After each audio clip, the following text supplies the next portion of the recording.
Just look at those teeth. How could any red-blooded angler not want to see or catch a fish as spectacular as this payara? 34 hours, 5 flights and 2 nights without sleep, and we finally made it.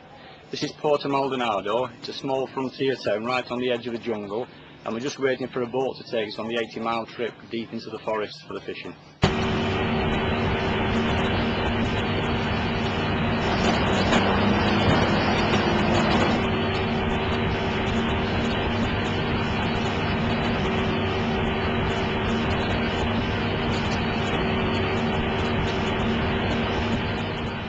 We're just coming up to a patch of large volcanic rocks overlooking an area of rapids. Accessible only by boat, this is the stretch we fished each morning for payara, then back to camp for breakfast and out again for other species. Payara love fast, deep water. Here it's created by 2 rocky outcrops squeezing the river into a more confined space. Well, we've just arrived on the Tampabata River. It's daybreak. Just been woken up by a rousing dawn chorus with just about every bird imaginable at the digs. As I say, it's about 6:30. The sun's just coming up. It's going to make a beautiful day. I think, well, we just feel lucky. We'll give it a go. Our guide for the trip is Marcel Gondano from Sport Fishing Peru. So tell me, Marcel, what do you think of the chances of catching a payara today? Good morning, Phil. Yeah, the conditions on the river are very good. They're getting down today, so we have good color on the river and not fast in the waters. So there's plenty action in this morning, so let's try to catch some fish. Payara easily grow to 20 pounds in these waters and fight like absolute fury, so the tackle needs to be bang on right. Obviously you want a strong rod, but more important than the rod is the reel. I've chosen to use a Shimano bait runner 6500. 2 reasons mainly. One is that it's got a large handle, and when you're winding in a lure that's got a very big lip, a deep diving lure, it's very, very difficult against the fast flow to get the thing in, so you need plenty of cranking action. But more important than that is the drag on it. The dragging system on these reels is absolutely fabulous. The best lures for payara fishing are that ones like a long lip, this and this side, because they're moving down in the river, and then we have to change the original hooks and put a big ones with very, very strong hooks, so it's easier to catch because the payara have a big teeth and strong teeth. Marcel and I concentrated our efforts on the area of main flow. Herman, on the other hand, decided to try the other side of the creek. An inspired move, as it would turn out. Within minutes, a good-sized payara had taken his lure.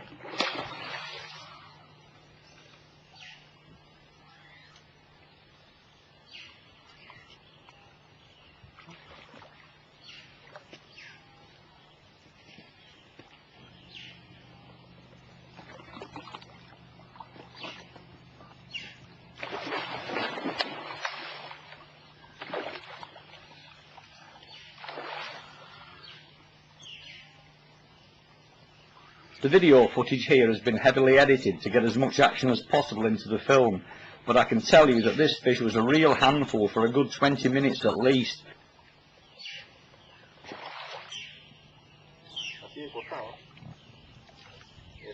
The power driving force behind the payara is this large shovel-like tail. The business end is equally impressive.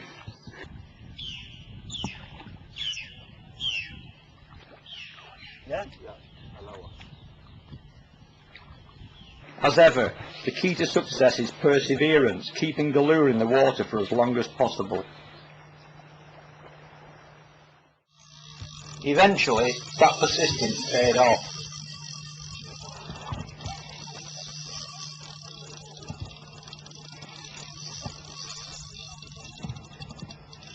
It's using the current to take itself down the floor.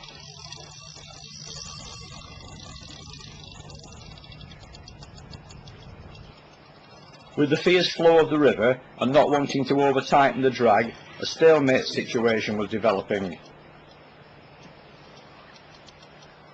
A change of pulling angle was next on the agenda. It had to be worth a try.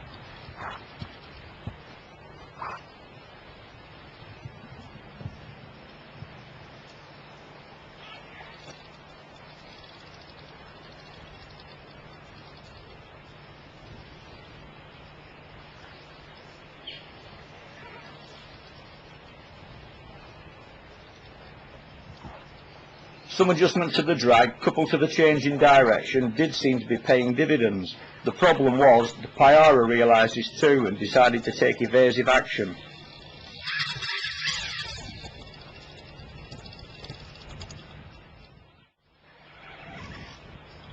The line on the reel was heavy-duty Shimano Antares braid, more than capable of dealing with this and anything else swimming in these waters. My big concern was pulling a light hook hold, particularly with the unforgiving non-stretch nature of this line. I was trying to work the fish into the slacker water in this little bay.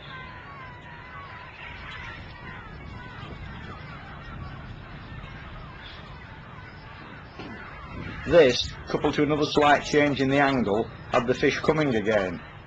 Or so I thought.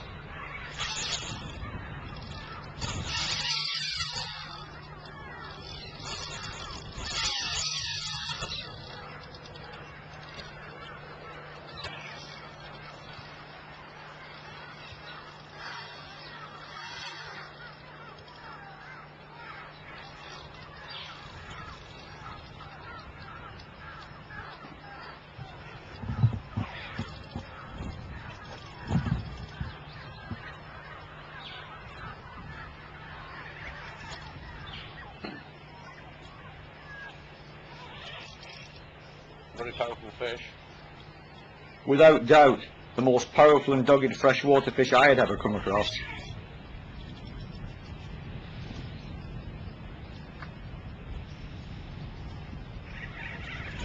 Just when you think you're making some headway, it steps up a gear, as if to show you who's boss.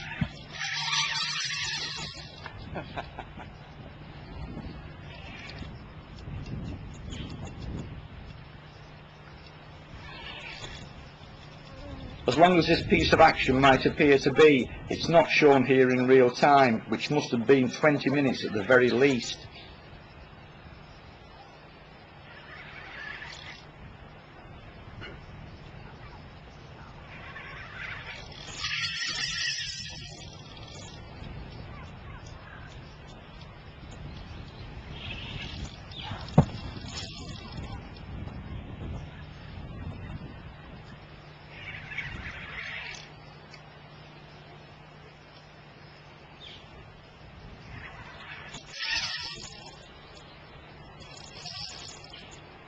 The fish is still far from beaten here, but at least the runs are getting shorter and further between.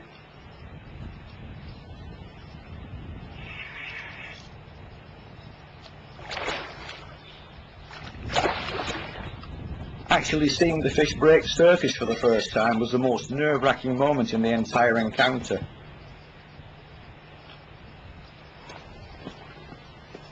So near, yet still so far away. Would the hooks hold and deliver the prize?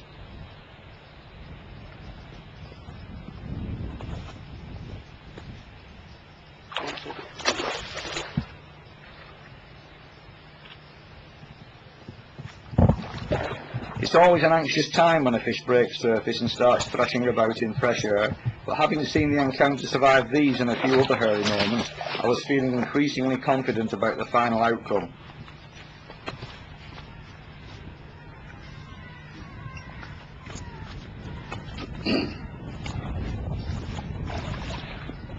Still, I can't tell you how relieved I felt when Cesar finally lifted the fish from the water.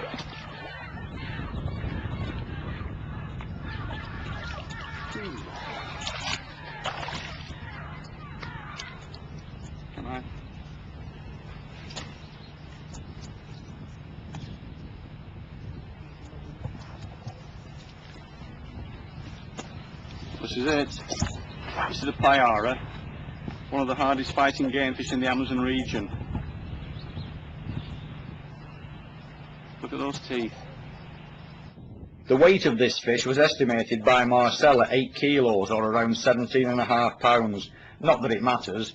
Like all Tampa Barta payara, after some revival assistance, it was released immediately.